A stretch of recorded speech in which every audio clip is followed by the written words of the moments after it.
Well, this is the crash that sent Drew Adams out of at least Glendale and hopefully just not out of the rest of Supercross. That's a broken collarbone and it sucks. This is PC curse to the max, man. Like every single year, they just cannot escape it. You've got Marchbanks now with a fractured shoulder and some other injuries to it. Obviously, Masterpool with the broken fingers. You had Levi Kitchen moving over east because he was sick and couldn't race A1. And now Drew Adams, the third person on the West to get injured, the fill-in rider, the what you would assume would be the future of this team at 16. I think he's 16 years old. Correct me if I'm wrong.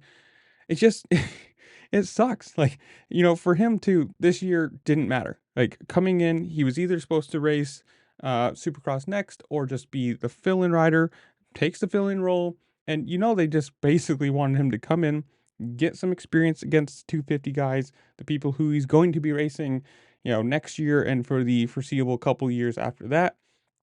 Just wanted him to come in, get some experience, finish races, for them, for the team to have a bike out there every single week, have a person out there.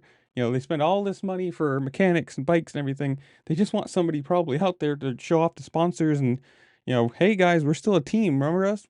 And well, sadly, broken collarbone. I mean, you gotta say, this is gonna sound stupid. It's not the worst injury in the world. I mean, obviously, we've seen Cody Schock was it last year, the year before that, race with the week after it happened. So at least this happens at Glendale. They've got what, 2 or 3 week break with the series in the East starting. So for him, I'm assuming, well, not assuming, if you watch at the very end, they had a interview with him already. He said surgery, or the plan is surgery, and then, heal up. So at least he's got a few weeks to heal from that, get back on the bike. This isn't probably the worst thing in the world. It could be way worse. Could be a broken femur, which you've seen a couple of, or an Achilles, which you've seen a couple of this year. And so you gotta say, good that it's not that. Sucks that it's anything in general. You know, what what does Pro Circuit have to do? Like sacrifice goats or something? At some point, you have to wonder why everybody that's riding for them just getting injured, and you never want to see it. You never want to see anybody get injured. You want the best people out there racing all the time with the best competition, makes the best product. And for the team, you're putting all this money into time and training and bikes and parts and everything. You want your riders out there all the time.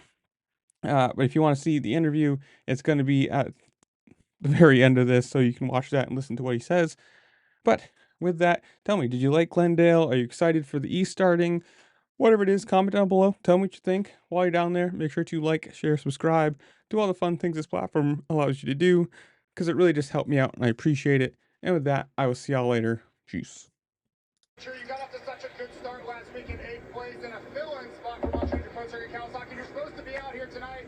We saw the crash there. Can you tell us how you're feeling? What happened and what's the plan from here?